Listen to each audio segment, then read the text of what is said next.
नमस्कार, मी संजय शेजवळ।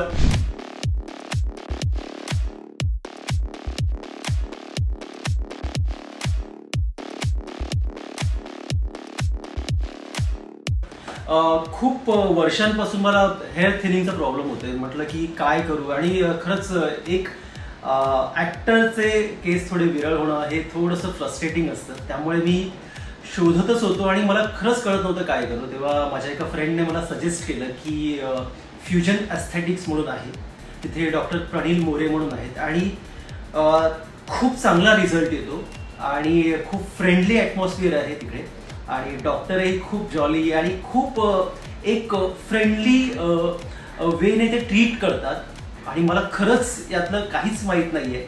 सो मी तिला विचारलं की मग काय प्रॉब्लेम्स होतात का, किंवा काहीच नाही, प्रॉब्लेम अजिबात नाही, आणि डॉक्टर सगळं इझिली हँडल करतात आणि हसत खेळत कधी ट्रीटमेंट होते हे कळतही नाही। सो मी आता थोडा कन्फ्युज्डही आहे आणि एक्साइटेडही आहे की नक्की काय होणार आहे माझ्याबरोबर। तर चला बघूया।